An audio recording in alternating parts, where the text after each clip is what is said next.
Talk Mississippi here at live at SEC Media Days on Radio Row. We haven't seen this guy in a while. He's been on a sabbatical. I think he was, on a cruise. Vision Quest. Yes, Andy Staples on 3 Sports now. How's that going for you? It's going great. First daily show is today. Premieres at 7 p.m. Central Time on the On3 YouTube channel. You can get it anywhere you get podcasts after that, on demand on YouTube after that. So we're going to make it where if you need the show, you can find it anywhere you want to. I have a huge issue with that. Okay, what'd I do? So your podcast currently is listed under Sports News. Yes. Which is the same as my podcast. Oh. And now I'll never be number one again. Well, I think we have a little bit of room to climb. I mean, You're already number one. Pardon my take is a little yeah, but that's because everybody's subscribing at once. Yeah. That's how that algorithm works. That's why you got to get people to unsubscribe, resubscribe. Yeah, the charts are great, but it's not how many people are listening right now, because nobody's listening right now because we haven't even done a show yet. But I tweeted out the links to subscribe, so everybody's hitting the subscribe button, which if you're out there and it's listening, hurting my feelings. You should do that too. Yeah, I do. I do it. Don't worry, you will rise back to number one very quickly. I appreciate the faith. Let's talk about college football, SEC. Today, we're here on Monday. It's LSU, A&M, Missouri. That's 2 really interesting teams. Missouri just kind of is what it is. A&M, I know. I'm not a good person. A&M, we'll start with them. I think the talent is just too great. At some point, it just has to topple over, and they have to start winning football games. That's where I am with A&M this year. What about you? I just talked to Texags Radio, and that's where they're at too. But they've been burned too many times. I mean, they're going back into the Big 12 days. They're like, at some point, they got to win the games they're supposed to win, and that is the problem. So I look at the West, and obviously everybody's going to look at Alabama and LSU as potential West champs. And then what's that third team? Well, I would argue that until A&M proves that it can take advantage of that massive talent advantage over a lot of teams, that you put A&M, Arkansas, Ole Miss, and Mississippi State in a similar bucket, and basically all of the games between those 4 teams I just mentioned are coin flips. And until A&M proves otherwise, because here's the thing about A&M. A&M's the one of those 4 that I would say if they had to play Ohio State tomorrow, they could give them a game. But the problem is if they had to play Mississippi State tomorrow, they might lose. And that's where A&M has to get that figured out. And if they can't get it figured out, then we're talking about some massive buyout numbers and how much money can you raise. And it's a strange situation there because they were so excited about Jimbo Fisher. I think the bloom's off the rose there. He's got to win their love back. Why are they coming up short? What is it? Because a similar phenomenon is happening with Texas. They haven't won their conference since 2009, so you have these big money brands with But all Texas the has not had this kind of talent that A&M has. Now, Texas this year has more NFL talent than they've had in a long time. But they've not had the kind of athletes that A&M's had since A&M's been in the SEC. There's no excuse for it. There really isn't. And you ask the $64,000 question. Like, if there was an answer to that, there are a lot of people at College Station who've been dying to know since about, 1940, how to make that better. Because they've never been able to get over that hump. It doesn't matter. It has not mattered who they hired. Jackie Sherrill, it didn't matter. Kevin Sumlin, it didn't matter. They always find themselves back in the same place. And I don't know if there's a good answer for it. Then you look at LSU. I've talked myself into picking them first in the West. That's what I'm going to do on my ballot. They're going to get picked first in the West. You think they'll be the overall number one? I think they will. So I always forget to turn that in. So On3 made me make a video last week where I had to put my picks in. And so I picked Alabama number 1 in the West. I don't know if it's just because I want to be different, but that's funny that's wanting to be different. Well, I do think this year people are going to pick LSU. It was a YouTube clip that got served up to me randomly that kind of tilted me toward Alabama. And because the Alabama quarterback situation has been bugging me, and I thought, okay, what's going on here? Nick Saban didn't have an offensive coordinator in the chamber like he normally does. He had to do the national search thing. And I was thinking, okay, does this mean that they're now more mortal than they have been? But then this YouTube clip gets served up to me, and it's Ryan Kelly, their center, who's with the Colts now. at SEC Media Days in 2015, and he's being asked questions about a 5-man quarterback competition. And I had forgotten they had a 5-man quarterback. I remember 3 of them.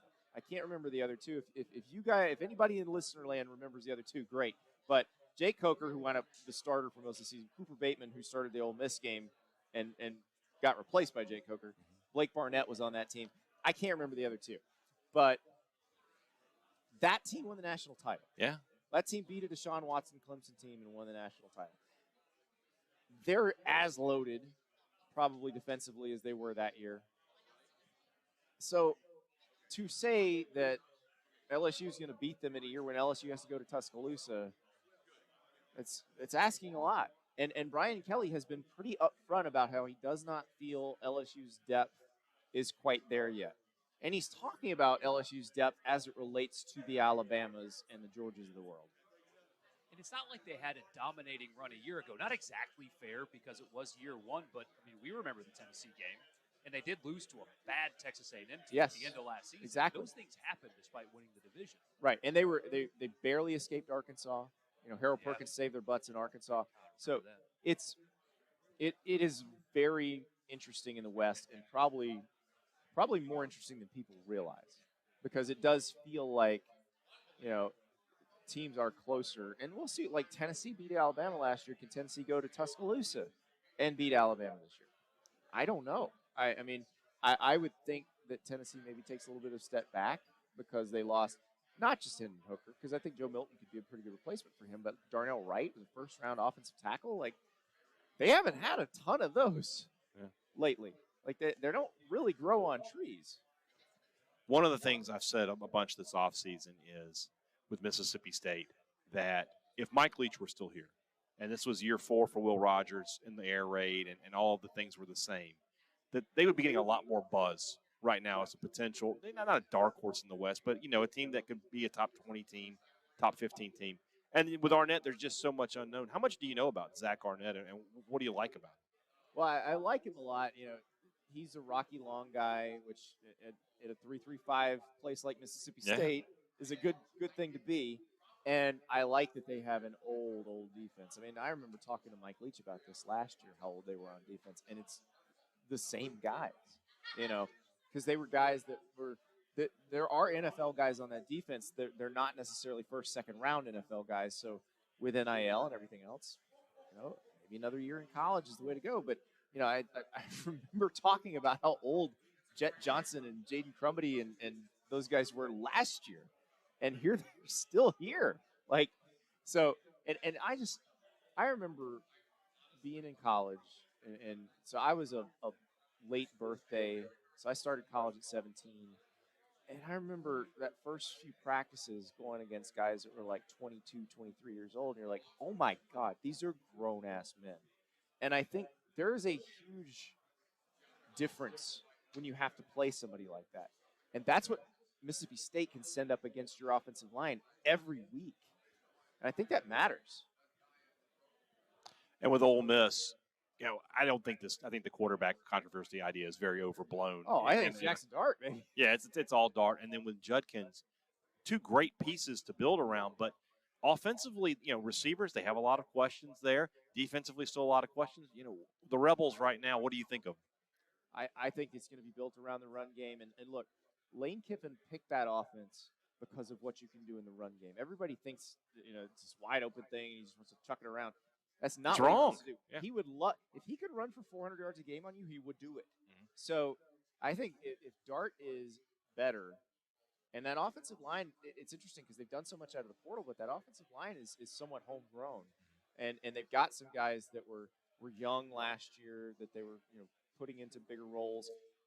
I got a feeling they could be pretty good running the ball. And again, if Dart's a little bit better, what they want to do is if they hit you for a 15-yard gain through the air, they are getting to the line of scrimmage. They're handing off. It's going to be like a simple inside zone thing, and they're going to take your 6 or 7 free yards that you give them over and over and over again. I think they're pretty well set up to do that. Got about a minute left here. So can Spencer Sanders and his experience and the expectation that it's at least going to be some kind of competition, can that upset a locker room? Is that something that they should be concerned about? No, because players aren't stupid. players know who is good and who gives them the best chance to win.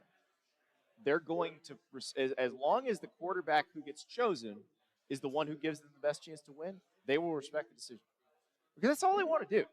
Like it's a very it's very much a meritocracy in the locker room, and so I don't think you have to worry about who's buddies with who. And as a group, you coalesce around the person who gives you the best chance to win.